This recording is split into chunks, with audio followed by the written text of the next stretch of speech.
The department also celebrates its 50 years this year, as it was one of the founding departments in a university. We offer units in 3 different streams: in ethics, in mind, metaphysics and meaning, and in European philosophy. Last year and this year, 4 of our staff have received prestigious future fellowships. I'm a philosopher of psychology. A lot of what that means is I look at things like psychology and cognitive neuroscience and try to figure out how people in those fields move from evidence to theory. A lot of what I've been interested in and what I'm going to be working on for the next few years involves thinking about what's called functional brain imaging. One of the things I'm interested in is this connection to what's sometimes called manipulation or manipulability. And the idea is, take the spot in your brain that lights up when you love. If you were to stop that from firing, you should be indifferent to the person you're looking at. So this kind of link between, on the one hand, activity, and on the other hand, the possibility of changing and manipulating things.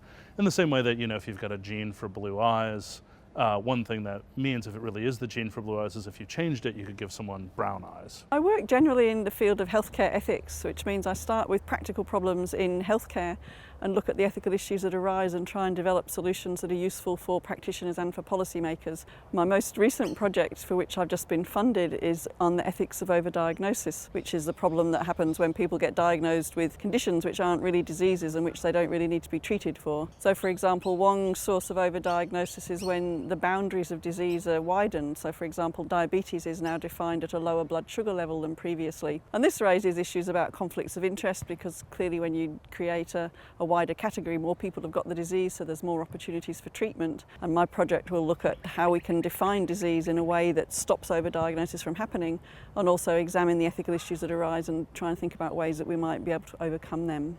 The Future Fellowship project that I'm working on is a project about how our brains get transformed by our surrounding social and cultural environments. So traditionally, a lot of people think that minds are simply dependent upon what our brains do.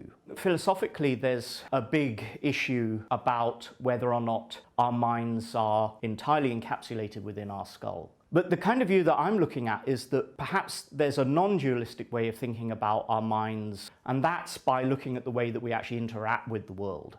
So there is a big philosophical question about how we ought to conceive of the mind, whether we ought to think it's simply in the head, or whether we ought to spread our conception of the mind to include our bodies and also the way that we interact with our local environments. Well, my main area of research is film and philosophy, so I'm looking at the intersection between film and philosophy, not just philosophical questions raised by the cinema about the moving image, what it is that's happening when we're watching a film on screen, but also the idea, a bit more radical, that film itself might be a way of doing philosophy. So my current project's called Cinematic Ethics, and it's looking at the positive potential of cinema to present an experience that we can describe as ethical. So how do moving images, audiovisual images, capture our attention, engage our imaginations, involve us emotionally in ways that might transform how we understand and see the world, and in particular how we respond ethically to the kind of situations that we can see and experience through the movies.